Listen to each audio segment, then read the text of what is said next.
സുവിശേഷത്തിൻ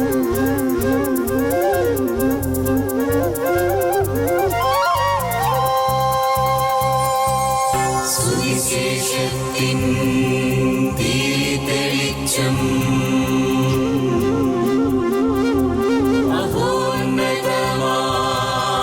ആത്മാർപ്പണം വചനം സത്യം ജീവദായകം വചനം സത്യം ജീവദായകം വചനം സത്യം ജീവദായകം.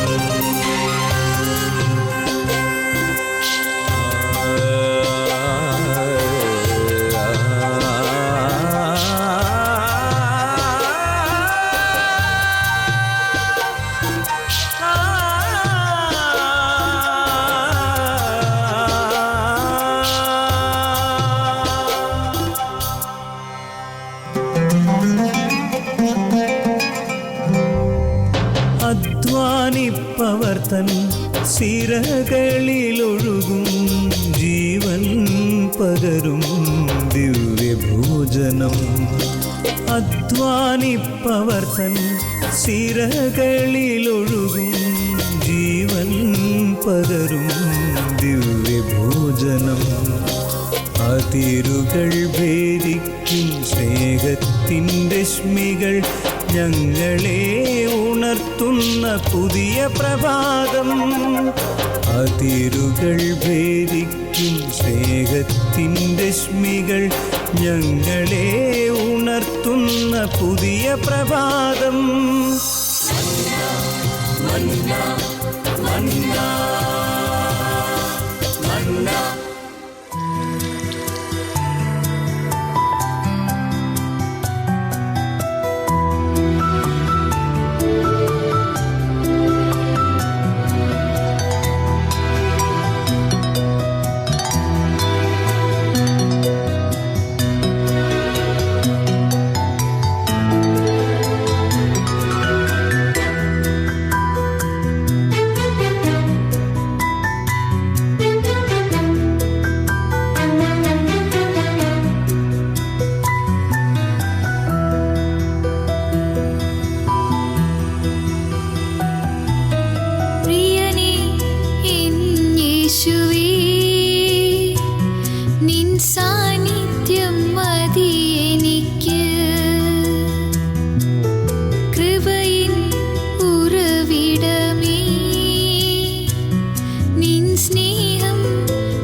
ഈശോമിശിഹായ്ക്ക് സ്തുതിയായിരിക്കട്ടെ. തപസ്സുകാല ചിന്തകളിലെ ഏറ്റവും പ്രധാനപ്പെട്ട ചിന്തയാണ് കുരിശ് എന്ന് പറയപ്പെടുന്നത്. നമ്മൾ കുരിശിലേക്ക് നോക്കിക്കൊണ്ട് ചിന്തിക്കാവുന്ന, അല്ലെങ്കിൽ കുരിശിൻ്റെ ആ ധ്യാനത്തിലേക്ക് ക്ഷണിക്കുന്ന ഏറ്റവും സുന്ദരമായ ഒരു വാക്യമാണ് എഫേസ്യർക്കാർക്ക് എഴുതിയ ലേഖനത്തിലെ 3-ാം അധ്യായം 18-ാം വാക്യം. വാക്യപ്രകാരമാണ്: എല്ലാ വിശുദ്ധരോടുമൊപ്പം ക്രിസ്തുവിൻ്റെ സ്നേഹത്തിൻ്റെ നീളവും വീതിയും ഉയരവും ആഴവും ഗ്രഹിക്കുവാൻ നിങ്ങൾക്ക് ശക്തി ലഭിക്കട്ടെ. യഥാർത്ഥത്തിൽ ദൈവത്തിൻ്റെ സ്നേഹത്തെക്കുറിച്ച് നമ്മൾ പലപ്പോഴും പറയുക, അതിന് അതിരുകളില്ല, അളവുകളില്ല. അളവുകളില്ലാത്ത സ്നേഹമാണ് ദൈവത്തിൻ്റെ നമ്മൾ പറയാറുണ്ട്. എന്നാൽ ഇവിടെ പൗലോസ് അപ്പോസ്തലൻ കുറിച്ച് വയ്ക്കുന്ന ആ വരിയിൽ ക്രിസ്തുവിൻ്റെ സ്നേഹത്തിൻ്റെ നീളത്തെക്കുറിച്ചും വീതിയെക്കുറിച്ചും ഉയരത്തെക്കുറിച്ചും ആഴത്തെക്കുറിച്ചും ഗ്രഹിക്കണം എന്ന് നമ്മൾ ഓർമ്മിപ്പിക്കുകയാണ്. അതിന് ആത്യന്തികമായിട്ട് യേശുവിൻ്റെ വിശുദ്ധരുടെ ഗണത്തിലേക്ക് ചേർക്കപ്പെട്ട് ഇത് ധ്യാനിക്കണമെന്നുള്ള ഓർമ്മപ്പെടുത്തലാണ് ഈ വരി നമുക്ക് മുമ്പിൽ അവതരിപ്പിക്കുന്നത്. എല്ലാ വിശുദ്ധരോടൊപ്പം ക്രിസ്തുവിൻ്റെ സ്നേഹത്തിൻ്റെ നീളവും വീതിയും ഉയരവും ആഴവും ഗ്രഹിക്കുവാൻ നിങ്ങൾക്ക് ശക്തി ലഭിക്കട്ടെ. ഇതൊരു അഭിസംബോധന അല്ലെങ്കിൽ ഒരു അനുഗ്രഹം ആശംസിക്കുന്നതായിട്ടാണ് നമുക്ക് മനസ്സിലാക്കാൻ സാധിക്കുക. നമ്മളും ആ വിശുദ്ധരുടെ ഗണത്തോട് ചേർക്കപ്പെട്ട് ഇത് ധ്യാനിക്കണം എന്നുള്ളൊരു ആശംസ. ആ വിശുദ്ധരുടെ ഗണത്തോട് ചേർക്കപ്പെടണമെന്നുണ്ടെങ്കിൽ തീർച്ചയായിട്ടും യേശുവിൻ്റെ ശിഷ്യഗണത്തോട് ചേർക്കപ്പെടേണ്ടതായിട്ടുണ്ട്. മർക്കോസിൻ്റെ സുവിശേഷം 3-ാം അധ്യായം 13-ാം വാക്യത്തിൽ ഈശോ തൻ്റെ ശിഷ്യന്മാർ വിളിക്കുന്ന വാക്യം ധ്യാനിച്ചുകൊണ്ട് നമുക്ക് ഈ വരികളിലേക്ക് പ്രവേശിക്കുന്നതാണ് ഉചിതം. കാരണം ആ വാക്യം ഇങ്ങനെയാണ്: യേശുനാഥൻ ഗുരു തനിക്ക് ഇഷ്ടമുള്ളവരെ തൻ്റെ അടുത്തേക്ക് വിളിച്ചു. എന്നിട്ട് അങ്ങനെ വിളിച്ച് കൂടെ ചേർക്കപ്പെട്ടവരാണ് ഇത് ധ്യാനിക്കാനായിട്ടുള്ള ക്ഷണം സ്വീകരിക്കുന്നവർ നമുക്ക് മനസ്സിലാക്കാൻ സാധിക്കും. നമ്മൾ ലൂക്കായുടെ സുവിശേഷവുമായിട്ട് ബന്ധപ്പെട്ട് നമ്മൾ വായിക്കുന്ന ഒരു കാര്യമുണ്ട്. അല്ലയോ തിയോഫിലോസ് എന്ന് പറഞ്ഞുകൊണ്ടാണ് അത് ആരംഭിക്കുന്നത്. തിയോഫിലോസ് എന്ന വാക്കിനർത്ഥത്തിൽ ദൈവത്തിൻ്റെ സുഹൃത്ത് എന്നൊരു വാക്കാണ്. ദൈവത്തിൻ്റെ സുഹൃത്തായി മാറാൻ ആഗ്രഹിക്കുന്ന ഏതൊരാളെയും ഈ ഒരു സുവിശേഷം സഹായിക്കട്ടെ എന്ന് പറഞ്ഞുകൊണ്ടാണ് ആ സുവിശേഷം അപ്പോസ്തല പ്രവർത്തനങ്ങളിലൊക്കെ ലൂക്ക കുറിച്ച് വയ്ക്കുന്ന നമുക്ക് മനസ്സിലാക്കാൻ സാധിക്കും. ദൈവത്തിൻ്റെ സുഹൃത്തായി മാറുക, ഫ്രണ്ട് ഓഫ് ജീസസ്, അത് വളരെ നല്ലൊരു അഭിസംബോധനയാണ്. സുവിശേഷത്തെ സംബന്ധിച്ചിടത്തോളം യേശുനാഥൻ്റെ ശിഷ്യന്മാരെ വിളിക്കുന്നതിൽ ഏറ്റവും സ്നേഹത്തിൻ്റെ ആഴമുള്ളൊരു അഭിസംബോധന. യോഹന്നാന്റെ സുവിശേഷം 15-ാം അധ്യായത്തിലെ 15-ാം വാക്യത്തിൽ 15-15 നമ്മൾ ആ ഭാഗം വായിക്കുന്നത്. യേശു പറയുന്ന ഇപ്രകാരമാണ്: ഞാൻ എൻ്റെ പിതാവിൽ നിന്ന് കേട്ടതൊക്കെയും നിങ്ങളെ അറിയിച്ചു കഴിഞ്ഞു. അതുകൊണ്ട് ഇനിമേൽ ഞാൻ നിങ്ങളെ ദാസന്മാരെന്ന് വിളിക്കുകയില്ല, നിങ്ങളെൻ്റെ കൂട്ടുകാരാണ്. യേശുവിൻ്റെ കൂട്ടുകാരായി മാറുവാനായിട്ടുള്ളൊരു ക്ഷണം, അതാണ് വിശുദ്ധരോടൊപ്പം ചേർക്കപ്പെട്ടിട്ട് ധ്യാനിക്കാനുള്ള ക്ഷണം നമുക്ക് മനസ്സിലാക്കാൻ സാധിക്കും. നമ്മൾ ഈ 4 അളവുകൾ പറയുന്നതിൽ നീളത്തെക്കുറിച്ചാണ് ആദ്യം പറയുന്നത്. സ്നേഹത്തിൻ്റെ നീളം, ക്രിസ്തുവിൻ്റെ സ്നേഹത്തിൻ്റെ നീളം. എന്താണ് ക്രിസ്തുവിൻ്റെ സ്നേഹത്തിൻ്റെ നീളം? ഇരിക്കുന്നത് നമ്മുടെ കുരിശിൻ്റെ വഴി യാത്ര തന്നെയാണ്. പീലാത്തോസിൻ്റെ അരമനയിൽ നിന്നും കാൽവരിയോളം ക്രിസ്തു നടത്തിയ കുരിശിൻ്റെ വഴി യാത്ര എന്ന് പറയുന്നതിനേക്കാൾ ആ ഒരു പരസ്യജീവിത കാലഘട്ടം എന്ന് പറയപ്പെടുന്ന 3 വർഷം ജനത്തോടൊപ്പം ഈശോ നടത്തിയ യാത്രകളൊക്കെയും ആ കുരിശിൻ്റെ വഴി യാത്രയോട് ചേർത്ത് വെച്ച് നമുക്ക് വായിക്കാവുന്ന യാത്രകളാണ്. അതിലുടനീളം വലിയ ആഘോഷത്തോടു കൂടി ജനത്തോടൊത്ത് ഈശോ സഞ്ചരിക്കുന്നു എന്ന് പറയുമ്പോഴും ഉള്ളിൻ്റെ ഉള്ളിൽ ആ പീഡാസഹന യാത്ര കൊണ്ടു നടന്നുകൊണ്ടാണ് ഈശോ ആ പരസ്യജീവിതത്തിൻ്റെ 3 വർഷം പൂർത്തീകരിക്കുന്നത് നമുക്ക് മനസ്സിലാക്കാൻ സാധിക്കും. ഇത് ക്രിസ്തുവിൻ്റെ സ്നേഹത്തിൻ്റെ നീളമാണ്. ക്രിസ്തുനാഥൻ മനുഷ്യനോടൊപ്പം നടക്കാനായി തിരഞ്ഞെടുക്കുന്ന ആ വഴിയുടെ നീളം തന്നെയാണ് ആ ക്രിസ്തുവിൻ്റെ സ്നേഹത്തിൻ്റെ നീളമെന്ന് നമുക്ക് മനസ്സിലാക്കാൻ സാധിക്കും. നമ്മൾ മത്തായിയുടെ സുവിശേഷം 16-ാം അധ്യായം 24-ാം വാക്യത്തിൽ ഇപ്രകാരം വായിക്കുന്നുണ്ട്: ആരെങ്കിലും എന്നെ അനുഗമിക്കുവാൻ ആഗ്രഹിക്കുന്നുവെങ്കിൽ അവൻ സ്വയം പരിത്യജിച്ച് തൻ്റെ കുരിശുമെടുത്ത് എൻ്റെ പിന്നാലെ വരട്ടെ. എൻ്റെ കുരിശെടുക്കണമെന്നില്ല, നിനക്ക് തന്നെ ഒരു കുരിശുണ്ട്. ആ കുരിശെടുക്കുക, എൻ്റെ കൂടെ വരിക. അങ്ങനെയെങ്കിൽ നമുക്ക് ഒരുമിച്ച് ഈ നീളം നടന്നു തീർക്കാമെന്നാണ് ക്രിസ്തു നമ്മളെ ക്ഷണിക്കുന്നത്. മത്തായിയുടെ സുവിശേഷം 11-ാം അധ്യായം 30-ാം വാക്യത്തിൽ നമ്മൾ വീണ്ടും കാണുന്ന ഇപ്രകാരമാണ്: എൻ്റെ നുകം വഹിക്കുവാൻ എളുപ്പമുള്ളതും ചുമട് ഭാരം കുറഞ്ഞതുമാണ്. എങ്ങനെ ഒരു ഭാരം കുറഞ്ഞ ചുമട് എടുത്തുകൊണ്ട് നടക്കാനായിട്ട് സാധിക്കും? ഇതാണ് ഈശോ നമ്മളെ പഠിപ്പിക്കുന്നത് സ്വന്തം ജീവിതം കൊണ്ട്. നമ്മൾക്കുള്ള ഭാരങ്ങളൊക്കെ സ്നേഹം കൊണ്ട് ചുമക്കാൻ ശ്രമിച്ചാൽ ഭാരം കുറയുന്നതായിട്ട് മനസ്സിലാക്കാൻ സാധിക്കും. ഏത് രീതിയിലും സ്നേഹം കുറയുമ്പോഴാണ് ഭാരം കൂടുന്നത് നമുക്ക് മനസ്സിലാക്കാൻ സാധിക്കും. ഇതൊരു ആനുപാതികമായൊരളവാണ്. സ്നേഹം കുറയുന്നിടത്തൊക്കെ ചെയ്യുന്ന കാര്യങ്ങളൊക്കെ ഭാരമായിട്ട് മാറും. സ്നേഹം കൂടുമ്പോൾ ഭാരം കുറഞ്ഞു തുടങ്ങുന്നതായിട്ട് മനസ്സിലാക്കാൻ സാധിക്കും. ഇത് നമ്മുടെ ജീവിതത്തിലെ ഏത് മേഖലയുമായി ബന്ധപ്പെടുത്തി നമുക്ക് ചിന്തിക്കാൻ സാധിക്കും. നമ്മളിൽ നിക്ഷിപ്തമായിരിക്കുന്ന ദൗത്യങ്ങൾ, നമ്മുടെ ബന്ധങ്ങൾ, നമ്മൾ ഏറ്റെടുത്തിരിക്കുന്ന ഉത്തരവാദിത്തങ്ങൾ, ഇതുമായിട്ടെല്ലാം ബന്ധപ്പെടുത്തി നമുക്ക് ഇങ്ങനെ ചിന്തിക്കാൻ സാധിക്കും. എന്തിനോടാണ് നമുക്ക് സ്നേഹം കൂടുതലുള്ളത്, അതൊക്കെ നമുക്ക് അപ്പൂപ്പൻ താടി പോലെ ഭാരമില്ലാത്തതായിട്ട് അനുഭവപ്പെടും.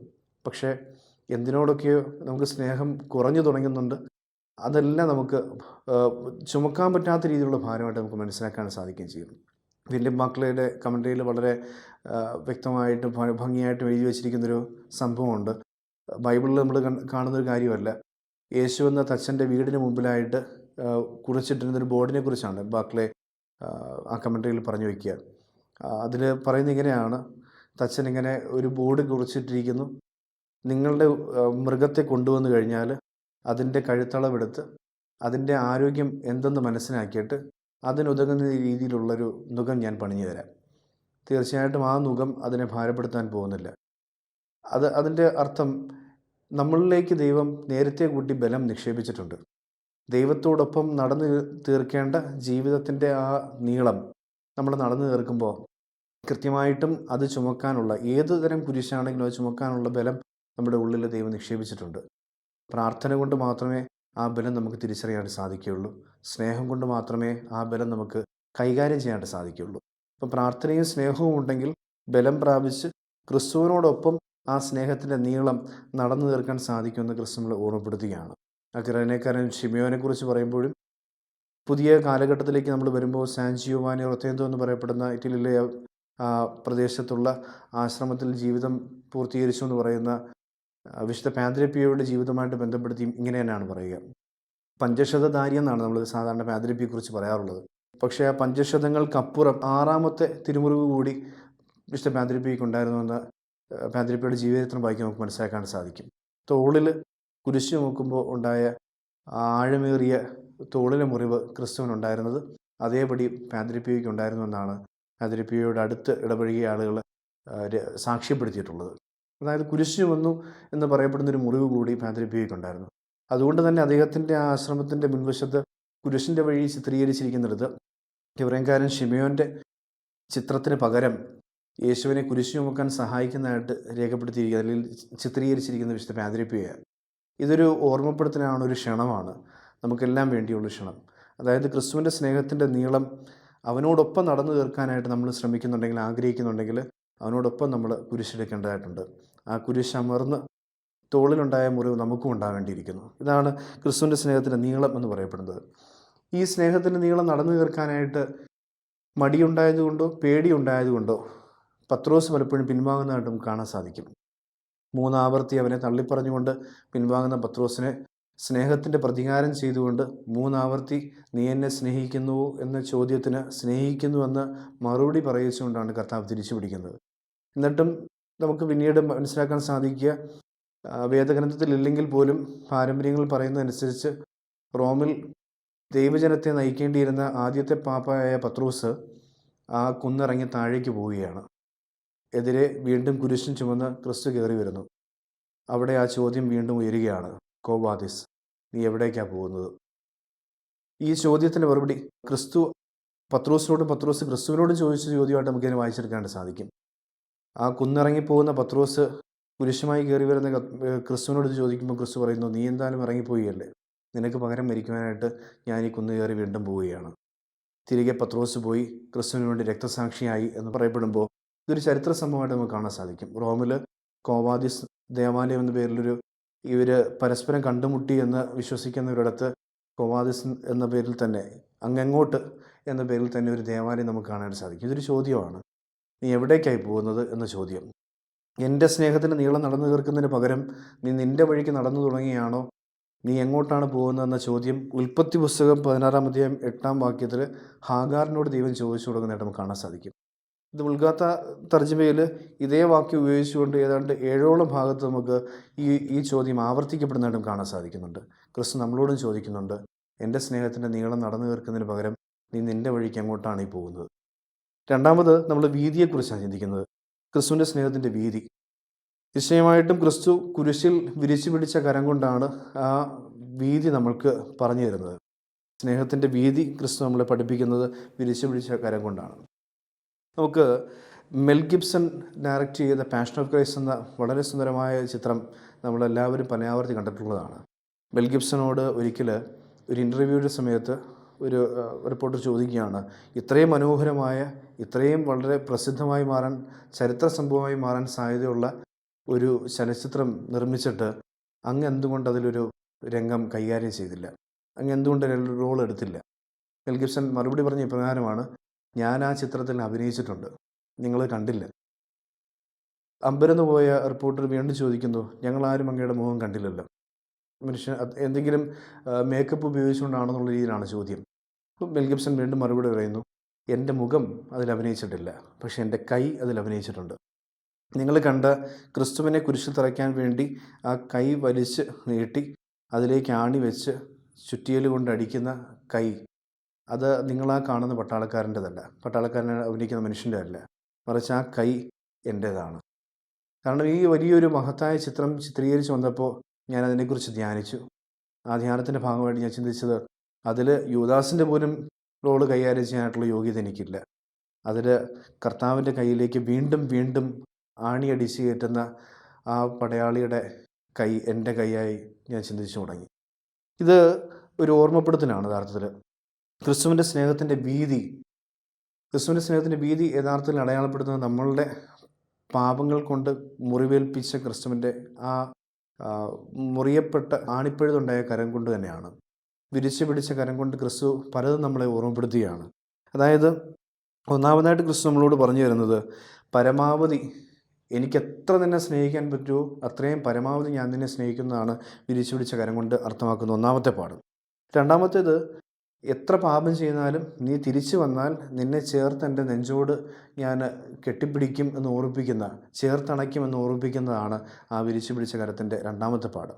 മൂന്നാമത്തേത്, എൻ്റെ ഈ വിരിച്ചു പിടിച്ച കരത്തിനുള്ളിൽ എനിക്ക് പരമാവധി എത്ര പേരെ വേണമെങ്കിലും ആര് വേണമെങ്കിലും ചേർത്ത് പിടിക്കാൻ സാധിക്കും, എത്ര പേര് വന്നാലും ചേർത്ത് പിടിക്കാൻ പറ്റും എന്ന രീതിയിൽ വിരിച്ചു പിടിച്ച കരം നമ്മളെ ഓർമ്മപ്പെടുത്തുന്നുണ്ട്. ആരെയും മാറ്റി നിർത്താതെ എല്ലാവരെയും ചേർത്ത് പിടിക്കുന്ന വിരിച്ചു പിടിച്ച കരം. ഇപ്പോൾ ക്രിസ്തുവിൻ്റെ സ്നേഹത്തിൻ്റെ വീതി എന്ന് പറയപ്പെടുന്നത് ആ വിശാലത, ആ വലിയ സ്നേഹം നമ്മളെ ഓർമ്മപ്പെടുത്തുന്നതാണ് നമുക്ക് മനസ്സിലാക്കാൻ സാധിക്കും. നമ്മൾ സോളമൻ രാജാവിനെയാണ് പഴയ നിയമത്തിലെ ഏറ്റവും ജ്ഞാനിയായ മനുഷ്യനായിട്ട് പറയുന്നത്. ദാവീദിൻ്റെ പുത്രൻ എന്നൊക്കെ ഈശോയെ വിളിക്കുമ്പോഴും യഥാർത്ഥത്തിൽ ദാവീദിൻ്റെ പുത്രൻ സോളമനാണ്. ഈ സോളമൻ്റെ ദൈവം നൽകിയ അനുഗ്രഹത്തെക്കുറിച്ച് പറയുന്ന ഇടം വളരെ സുന്ദരമാണ്. അതായത് ദൈവത്തിൻ്റെ മുമ്പിൽ സോളമൻ വരം വാങ്ങിക്കാനായിട്ട് നിൽക്കുകയാണ്. എനിക്കിഷ്ടമുള്ളത് ചോദിക്കുക എന്നൊക്കെ പറയുമ്പോൾ സോളമൻ വേണമെങ്കിൽ വലിയ ശത്രു സൈന്യത്തെ പരാജയപ്പെടുത്താനുള്ള ഒരു സൈന്യം വേണമെന്ന് ചോദിക്കാം, അല്ലെങ്കിൽ ഒരുപാട് സമ്പൽ സമൃദ്ധി ചോദിക്കാം. അങ്ങനെ പലതും ചോദിക്കാമായിരുന്നിട്ട് അതെല്ലാം മാറ്റി വെച്ചിട്ട് സോളമൻ ചോദിച്ച ഒറ്റ കാര്യം, എനിക്ക് ജ്ഞാനം വേണമെന്നുള്ളതാണ്. ജ്ഞാനം അവന് നേരത്തെ കൂട്ടി ഉണ്ട് എന്നാണ് അതിനർത്ഥം. ജ്ഞാനമുള്ളവൻ മാത്രമേ ജ്ഞാനത്തിന് വേണ്ടി വീണ്ടും ചോദിക്കത്തുള്ളൂ. പക്ഷെ ആ ചോദ്യത്തിന് മറുപടിയായി ദൈവം സോളമന് നൽകിയ അനുഗ്രഹം വളരെ വ്യക്തമായിട്ടും വേദഗ്രന്ഥം നമുക്ക് മുന്നിൽ അവതരിപ്പിക്കുന്ന ഇങ്ങനെയാണ്: ദൈവം സോളമന് അളവറ്റ ജ്ഞാനവും ഉൾക്കാഴ്ചയും കടൽ തീരം പോലെ വിശാലമായ ഹൃദയവും നൽകി. വിശാലമായ ഹൃദയം, ജാതിയുടെയോ മതത്തിൻ്റെയോ വർഗത്തിൻ്റെയോ രാഷ്ട്രത്തിൻ്റെയോ രാഷ്ട്രീയത്തിൻ്റെയോ പേരിൽ ആരെയും മാറ്റി നിർത്താതെ എല്ലാവരെയും ചേർത്ത് പിടിക്കാൻ പറ്റുന്ന ഒരു ഹൃദയമാണ് ക്രിസ്തുവിനുള്ളത്. അതേ ഹൃദയത്തോടു കൂടി ജീവിക്കാനുള്ള ഓർമ്മപ്പെടുത്തലാണ് ക്രിസ്തുവിൻ്റെ സ്നേഹത്തിൻ്റെ വീതി എന്ന് പറയപ്പെടുന്നത്. ആ വരി വളരെ വ്യക്തമാണ്. കടൽ തീരം പോലെ വിശാലമായൊരു ഹൃദയം, ജ്ഞാനമുള്ളവന് ദൈവം കൂട്ടിച്ചേർക്കുന്ന ഒരു ഉപോൽപ്പന്നം, അല്ലെങ്കിൽ അതിന് ഫ്രീ ആയി നൽകുന്നൊരു കാര്യമായിട്ട് നമുക്ക് മനസ്സിലാക്കാൻ സാധിക്കും. ഈ 12 ശിഷ്യന്മാരും ഇതേ തുറവിയുള്ള ഹൃദയത്തോടു കൂടി ജീവിക്കണമെന്ന് ക്രിസ്തു ആഗ്രഹിക്കുകയും ചെയ്യുന്നുണ്ട്. പലപ്പോഴും അതിൽ വീഴ്ചകൾ പറ്റുന്നതായിട്ട് നമുക്ക് സുവിശേഷത്തിൽ വായിക്കാൻ സാധിക്കും. ആ വീഴ്ചകളെ അതിജീവിക്കാനുള്ള ഒരു ഓർമ്മപ്പെടുത്തലാണ് പരിശുദ്ധാരൂപി ശിരസിലേക്ക് ഇറങ്ങി വന്ന തീനാളം കൊണ്ട് ഉദ്ദേശിക്കുന്നത്. ഞാനൊരു സഹായകനെ നൽകുമെന്ന് പറയുമ്പോൾ ക്രിസ്തു ഉദ്ദേശിക്കുന്നത് ഈ ഒരുമിച്ച് നിൽക്കാനുള്ള ഓർമ്മപ്പെടുത്തൽ തന്നെയാണ്. അഹങ്കാരത്തിൽ ചിതറിക്കപ്പെട്ടു പോയ ബാബേലിൻ്റെ മറുവശമാണ് യഥാർത്ഥത്തിൽ പെന്തക്കോസ്തായിൽ ഒന്നിപ്പിക്കപ്പെട്ട ജനമെന്ന് പറയപ്പെടുന്നത്. തീനാളം ശിരസിലേക്ക് ഇറങ്ങി വന്നപ്പോൾ ഒരാൾ സംസാരിക്കുന്നത് മറ്റൊരാൾക്ക്, ഏതൊരു ഭാഷക്കാരനും പിടികിട്ടുന്ന രീതിയിൽ അവരുടെ ഭാഷ ഒന്നിച്ചു എന്നുള്ളതാണ് ബാബേലിൻ്റെ നേർവിപരീതമായിട്ട് നമുക്ക് പെന്തക്കോസ്തായ വായിച്ചെടുക്കുമ്പോൾ മനസ്സിലാക്കാൻ സാധിക്കുക. ക്രിസ്തുവിൻ്റെ സ്നേഹത്തിൻ്റെ വീതിയുള്ള ഒരാളുടെ ഭാഷ സ്നേഹമായി മാറും. മൂന്നാമതായിട്ട് ക്രിസ്തുവിൻ്റെ സ്നേഹത്തിൻ്റെ ഉയരത്തെക്കുറിച്ച് നമ്മൾ ചിന്തിക്കുക. ക്രിസ്തുവിൻ്റെ സ്നേഹത്തിൻ്റെ ഉയരം, ഉയർത്തപ്പെട്ടതുകൊണ്ട് ക്രിസ്തുവിൻ്റെ സ്നേഹം പല രീതിയിൽ നമുക്ക് അതിനെ വായിച്ചെടുക്കാൻ സാധിക്കും. പഠന ബൈബിളിൽ വളരെ വ്യക്തമായിട്ടും ഹുപ്സോ എന്ന് പറയപ്പെടുന്ന വാക്കുകൊണ്ടാണ് ഇത് ഉയർത്തുക എന്ന് ഉദ്ദേശിക്കുന്നത്. ഹുപ്സോ എന്ന് പറയപ്പെടുന്ന ആ വാക്കുകൊണ്ട് ഉദ്ദേശിക്കുന്ന 3 അർത്ഥങ്ങളാണുള്ളത്. ഒന്നാമത്തേത് ക്രിസ്തു കുരിശിലേക്ക് ഉയർത്തപ്പെട്ടു. രണ്ടാമത്തേത് ക്രിസ്തു കല്ലറയിൽ നിന്നും ഉയർത്തപ്പെട്ടു. മൂന്നാമത്തേത് ക്രിസ്തു സ്വർഗത്തിലേക്ക് ഉയർത്തപ്പെട്ടു.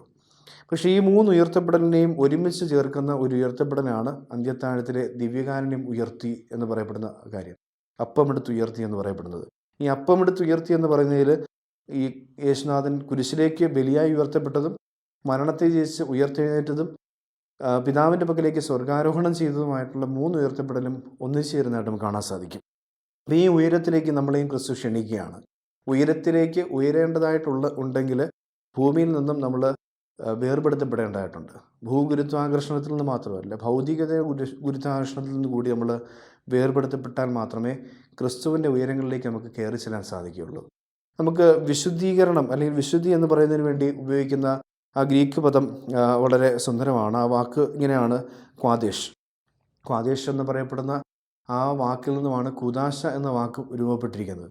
ക്വാദേശ് വിശുദ്ധി എന്ന് പറയപ്പെടുന്നതിനൊപ്പം അതിന് ഒരർത്ഥം കൂടി ഉണ്ടെന്നുള്ളത് നമുക്ക് പഠനത്തിലൂടെ മനസ്സിലാക്കാൻ സാധിക്കും. അതിൻ്റെ ആ അർത്ഥമെന്ന് പറയപ്പെടുന്നത് സെപ്പറേറ്റഡ് എന്നുള്ളതാണ്, വേർതിരിക്കപ്പെട്ടത്. വേർതിരിക്കപ്പെട്ടത് മാത്രമേ വിശുദ്ധമായിരിക്കുള്ളൂ എന്നാണ് ആ വാക്ക് യഥാർത്ഥത്തിൽ നമ്മളെ ഓർമ്മിപ്പിക്കുന്നത്. ഭൂമിയിൽ നിന്നും വേർപെടുത്തപ്പെട്ടാൽ ഉയരങ്ങളിലേക്ക് കയറിപ്പോകാൻ നമുക്ക് സാധിക്കും. തീർച്ചയായിട്ടും നമ്മൾ പരിശുദ്ധ അമ്മയുടെ സ്വർഗാരോഹണത്തെ ഇതിനോട് ചേർത്ത് വെച്ച് ചിന്തിക്കാൻ സാധിക്കുന്ന ഒരു ധ്യാന വിഷയമാണ് യഥാർത്ഥത്തിൽ. കാരണം ഭൗതികതയോട് യാതൊരുവിധ കെട്ടുപാടുകളുമില്ലാതെ അതിൽ നിന്നും വേർപെടുത്തപ്പെട്ടൊരു ജീവിതം നയിച്ചതുകൊണ്ടാണ് ഉടലോടുകൂടി പരിശുദ്ധ അമ്മ സ്വർഗത്തിലേക്ക് ഉയർത്തപ്പെട്ടെന്ന് നമുക്ക് മനസ്സിലാക്കാൻ സാധിക്കും. ക്രിസ്തുവിൻ്റെ സ്നേഹത്തിൻ്റെ ഉയരത്തിലേക്ക് ക്രിസ്തു നമ്മളെ ക്ഷണിക്കുകയാണ്. ഈ ക്ഷണം നമ്മൾ സ്വീകരിക്കേണ്ടത് കുദാശകളിലൂടെയാണ്, വേർപെടുത്തപ്പെടുന്നതിലൂടെയാണ്, ക്വാദേശിലൂടെയാണ്. നമുക്ക് ഈശോയുടെ ആദ്യത്തെ അത്ഭുതം കാനായിൽ സംഭവിക്കുമ്പോൾ ആദ്യത്തെ അത്ഭുതത്തിൽ കൽഭരണികളിൽ നിറച്ച വെള്ളം വീഞ്ഞായി മാറിയെന്ന് നമ്മൾ വായിക്കുന്നുണ്ട്. യോഹന്നാന്റെ സുവിശേഷം 2-ാം അധ്യായത്തിൽ വായിക്കുന്ന ആ സംഭവത്തിൽ കൽഭരണികൾ യഥാർത്ഥത്തിൽ വീഞ്ഞുണ്ടാക്കാൻ വേണ്ടിയുള്ള കൽഭരണികളായിരുന്നില്ല. ശുദ്ധീകരണത്തിനുള്ള ജലം നിറയ്ക്കുന്ന 6 കൽഭരണികളെന്നാണ് അവിടെ വ്യക്തമായിട്ടും സുവിശേഷങ്ങൾ രേഖപ്പെടുത്തുന്നത്. അഗസ്തീനോസ് എന്ന വേദപണ്ഡിതൻ്റെ വ്യാഖ്യാനത്തിൽ നമ്മൾ സുന്ദരമായും വായിക്കുന്നൊരു വസ്തുത, ഈ 6 കൽഭരണികൾ കഴിഞ്ഞാൽ ഇതിൻ്റെ ഒരു പൂർണ്ണത വരണമെന്നുണ്ടെങ്കിൽ 7ാമതൊരു കൽഭരണി കൂടി വേണം. ശുദ്ധീകരണത്തിനുള്ള ജലം നിറച്ച് വെച്ചിരിക്കുന്ന ഏറ്റവും രുചികരമായിട്ടുള്ള വീഞ്ഞായി മാറിയ വെള്ളം ആ കൽഭരണിയിലാണ് ഇരിക്കുന്നത്, ഈ 6 കൽഭരണികളിലല്ല. ഈ 6 കൽഭരണികളിൽ നിന്നും വെള്ളം വീഞ്ഞായി മാറിയതിനു ശേഷം കലവറക്കാരൻ അതിനെക്കുറിച്ച് പറയുന്നൊരു കമൻറ്റ് ഏറ്റവും രുചികരമായ വീഞ്ഞ് അവസാനത്തേക്ക് മാറ്റിവെച്ചെന്നുള്ളതാണ്. പക്ഷേ ഈ കാണാതെ പോയ 7ാമത്തെ കൽഭരണിയിലിരിക്കുന്ന വീഞ്ഞായിരിക്കണം അതിനേക്കാൾ രുചിയുള്ള വീഞ്ഞ്. അതെവിടെ എന്ന് ചോദിച്ചിട്ട് അഗസ്തീനോസ് തന്നെ മറുപടി പറയുകയാണ്, 3 ആണികളിൽ തൂങ്ങിക്കിടക്കുന്ന ഈശോയുടെ ഹൃദയമാണ് ആ 7ാമത്തെ കൽഭരണി. അത് പൊട്ടിയപ്പോഴാണ് കരുണ എന്ന ഏറ്റവും രുചികരമായ വീഞ്ഞ് പുറത്തേക്കൊഴുകിയത്. അപ്പോൾ ഉയരം കൂടുന്തോറും രുചി കൂടുമെന്നൊക്കെ നമ്മൾ കണ്ണൻദേവൻ ചായയുടെ പരസ്യത്തിലൊക്കെ കേൾക്കുന്ന പോലെ ക്രിസ്തുവിൻ്റെയോട് ചേർത്ത് ഉയർത്തപ്പെടുന്നതനുസരിച്ച് ഒരാളുടെ ഹൃദയത്തിൽ നിന്ന് പുറത്തേക്ക് ഒഴുകാൻ പോകുന്ന സ്നേഹത്തിനും കരുണയ്ക്കുമൊക്കെ രുചി കൂടിക്കൊണ്ടിരിക്കും എന്നൊരു ഓർമ്മപ്പെടുത്തൽ കൂടി ക്രിസ്തുവിൻ്റെ സ്നേഹത്തിൻ്റെ ഉയരം നമ്മളെ പഠിപ്പിക്കുന്നുണ്ട്. നമ്മൾ വീണ്ടും അവസാനമായി കാണുന്നത് ആഴത്തെക്കുറിച്ചാണ്. ക്രിസ്തുവിൻ്റെ സ്നേഹത്തിൻ്റെ ആഴം. ക്രിസ്തുവിൻ്റെ സ്നേഹത്തിൻ്റെ ആഴം നിശ്ചയമായും ക്രിസ്തുവിൻ്റെ ഹൃദയത്തിലേക്ക് കുത്തിയിറക്കിയ ആ കുന്തമുന കൊണ്ട് അളന്നെടുത്തു എന്നുള്ളതാണ് നമുക്ക് മനസ്സിലാക്കാൻ സാധിക്കുക. അവിടെയും കരുണയാണ് പ്രധാനപ്പെട്ട വിഷയം. കാരണം ആ ഹൃദയത്തിലേക്ക് കുന്തമുന കുത്തിയിറക്കിയ ലോഞ്ചിനസ് എന്ന പടയാളിക്ക് പാതി കാഴ്ച മാത്രമേ ഉണ്ടായിരുന്നുള്ളൂവെന്നും അവിടെ നിന്നും പുറത്തേക്ക് ഒഴുകിയ രക്തവും ജലവും തെറിച്ച് വീണ കണ്ണിന് പൂർണ്ണ കാഴ്ച കിട്ടി എന്നും നമ്മൾ വായിക്കുന്നുണ്ട്. ഇതേ ലോഞ്ചിനൂസിൻ്റെ പേരിൽ അറിയപ്പെടുന്ന ലാഞ്ചിയാനോ ദേവാലയത്തിനാണ് 700 AD ഇറ്റലിയിലെ ലാഞ്ചിയാനോ എന്ന് പറയപ്പെടുന്ന ദേവാലയത്തിനാണ് ആദ്യത്തെ ദിവ്യകാരുണ്യ അത്ഭുതം നടന്നതെന്ന് നമുക്ക് മനസ്സിലാക്കാൻ സാധിക്കും. കണ്ണ് തുറന്നു തരുന്ന ക്രിസ്തുവിനെയാണ് നമുക്ക് ആഴങ്ങളിലേക്ക് ചേർന്ന് നിൽക്കുമ്പോൾ മനസ്സിലാക്കാൻ സാധിക്കുക. നമ്മുടെ കണ്ണ് തുറന്നു തരുന്ന ക്രിസ്തു പുതിയ കാഴ്ചപ്പാടുകളിലേക്ക് നയിക്കുക. വീണ്ടും സുവിശേഷത്തിനിടയിൽ നമ്മൾ പലതും കാണാൻ സാധിക്കുക. ഒരു അന്ധന് കാഴ്ച കൊടുക്കുന്നൊരു രസകരമായ സംഭവമുണ്ട്. തുപ്പല് കൊണ്ട് ചെളി ഉണ്ടാക്കി അവൻ്റെ കണ്ണിൽ പുരട്ടിയിട്ട് ഈശോ ചോദിക്കുന്നുണ്ട്, പോയി പുഴയിൽ കഴുകിയിട്ട് തിരികെ വന്ന് പറയുക എന്ത് കാണുന്നുണ്ട്. അവന് പാതി കാഴ്ച മാത്രമേ തിരികെ കിട്ടിയുള്ളൂ. അവൻ പറയുന്ന വാക്യം ഇങ്ങനെയാണ്, ഞാൻ മനുഷ്യരെ കാണുന്നുണ്ട് പക്ഷേ അവർ മരങ്ങളെ പോലെ ഇരിക്കുന്നു. അങ്ങനെ കണ്ടാൽ പോരാ. മനുഷ്യനെ മരമായി കണ്ട് നമ്മൾക്ക് വേണ്ടി ഉപയോഗിക്കാനുള്ള ഒരു വസ്തുവായി കണ്ടാണ് നമ്മൾ പലപ്പോഴും ഇടപെട്ടുകൊണ്ടിരിക്കുന്നത്. ഒരു കൺസ്യൂമറിസ്റ്റിക് ഇടപെടൽ, നമുക്ക് ഉപയോഗിക്കാനും ഒരു യൂസ് ആൻഡ് ത്രോ, ഉപയോഗിച്ച് കഴിഞ്ഞാൽ കളയാനും വേണ്ടിയുള്ള മനുഷ്യനെ മരമായി കാണുന്ന അവസ്ഥ പാതി കാഴ്ചയുള്ളവൻ്റെ പ്രത്യേകതയാണ്. ക്രിസ്തു വീണ്ടും അവൻ്റെ കണ്ണിൽ സ്പർശിക്കുന്നു, ചോദിക്കുന്നുണ്ട്, ഇപ്പം നീ എന്ത് കാണുന്നു? അപ്പം പറയുന്നുണ്ട്, ഇപ്പോൾ ഞാൻ മനുഷ്യരായി കാണുന്നുണ്ട്. മനുഷ്യരായി കാണാൻ സാധിക്കുന്നത് ക്രിസ്തുവിൻ്റെ സ്നേഹത്തിൻ്റെ ആഴത്തിലേക്ക് ഇറങ്ങി ചെല്ലുമ്പോഴാണ്. ആഴത്തിലേക്ക് വലിയിറക്കുവരെന്ന് ക്രിസ്തു ശിഷ്യന്മാരെ ഓർമ്മിപ്പിക്കുന്നതും നമുക്ക് ഇതിനോട് ചേർത്ത് ചിന്തിക്കാൻ സാധിക്കും. ആഴത്തിലേക്ക്, ക്രിസ്തുവിൻ്റെ ഹൃദയത്തിൻ്റെ മുറിവിൻ്റെ ആഴത്തിലേക്ക് കടന്നു ചെല്ലുന്നതനുസരിച്ച് കണ്ണിൻ്റെ കാഴ്ച കുറേ കൂടി വ്യക്തമായി കിട്ടും, കാഴ്ചപ്പാടുകൾ വ്യത്യസ്തമാകും. അതുകൊണ്ടാണ് അവൻ്റെ മുറിവിൽ തൊട്ടിട്ട് മാത്രമേ ഞാൻ വിശ്വസിക്കത്തുള്ളൂ എന്ന് പറയുന്ന തോമസ് അപ്പോസ്തലനെ അരികെ വിളിച്ച് ആ മുറിവിലേക്ക് വിരൽ ആഴ്ത്തുവാനായിട്ട് ആവശ്യപ്പെടുകയും വിരൽ ആ മുറിവിലേക്ക് ഇറക്കുകയും ചെയ്ത തോമസ് അപ്പോസ്തലൻ മുട്ടുകുത്തി എന്നിട്ട് യേശുവിന് മുമ്പിൽ നിന്നും വിളിച്ച് പറയുന്നത്, എൻ്റെ കർത്താവേ, എൻ്റെ ദൈവമേ. ഇന്നോളം മറ്റൊരു ശിഷ്യന്മാരും പറയാത്ത ഒരു സുന്ദരമായ വിശ്വാസ പ്രഖ്യാപനം തോമസ് അപ്പോസ്തലൻ നടത്തുന്നത് ആ ആഴത്തിലേക്ക് വിരൽ ഇട്ടതിന് ശേഷം മാത്രമാണ് നമുക്ക് മനസ്സിലാക്കാൻ സാധിക്കും. ഇപ്പോൾ ക്രിസ്തുവിൻ്റെ സ്നേഹത്തിൻ്റെ ആഴത്തിലേക്ക് നമ്മളെ ക്രിസ്തു ക്ഷണിക്കുകയാണ്. എൻ്റെ ഈ സ്നേഹത്തിൻ്റെ ആഴത്തിലേക്ക് നീ ചേർന്ന് നിൽക്കുകയാണെങ്കിൽ കൂടുതൽ കാഴ്ചപ്പാടുകളും കാഴ്ചയുമുള്ള മനുഷ്യനായിട്ട് മാറാനായിട്ട് സാധിക്കും എന്ന ഓർമ്മപ്പെടുത്തൽ. ഇപ്പോൾ ഈ എഫേസ്യർക്ക് എഴുതിയ ലേഖനത്തിലെ 3-ാം അധ്യായം 18-ാം വാക്യം പറയുന്ന ആ വരി നമുക്ക് ഒരിക്കൽ കൂടി ചിന്തിക്കാം. എല്ലാ വിശുദ്ധരോടുമൊപ്പം ക്രിസ്തു സ്നേഹത്തിൻ്റെ നീളം, വീതി, ഉയരം, ആഴം എന്നിവ ഗ്രഹിക്കുവാൻ നമുക്കും ശക്തി ലഭിക്കേണ്ടതായിട്ടുണ്ട്. ക്രിസ്തുവിൻ്റെ സ്നേഹത്തിന് അളവുകളുണ്ട്. അതിരുകളില്ലെന്ന് പറയുമ്പോഴും അളവുകളുണ്ട്. ഈ 4 തരം അളവുകളിലൂടെ ക്രിസ്തുവിൻ്റെ സ്നേഹത്തോട് ചേർന്ന് നിൽക്കുവാനുള്ള കൃപയ്ക്കായി നമുക്ക് പ്രാർത്ഥിക്കാം. കുരിശ് രക്ഷയുടെ അടയാളമാണ്. സ്നേഹത്തിൻ്റെയും പങ്കുവെക്കലിൻ്റെയും മഹത്തായ അനുഭവം. ആ വലിയ രക്ഷയുടെ സാന്നിധ്യം നമ്മുടെ ജീവിതത്തെ സമ്പൂർണ്ണമാക്കട്ടെ. ഏവർക്കും ക്രിസ്തു സ്നേഹവും സമാധാനവും നേരുന്നു. പ്രാർത്ഥനയിൽ നമുക്ക് പരസ്പരം ഓർമ്മിക്കാം. നിങ്ങളുടെ അഭിപ്രായങ്ങളും നിർദ്ദേശങ്ങളും ഞങ്ങളെ അറിയിക്കാൻ മറക്കരുത്. eldroyvision.uae@gmail.com. ഞങ്ങളെ ഉണർത്തുന്ന പുതിയ പ്രഭാതം, അതിരുകൾ ഭേദിക്കും സ്നേഹത്തിൻ്റെ രശ്മികൾ. ഞങ്ങളെ ഉണർത്തുന്ന പുതിയ പ്രഭാതം. മന്ന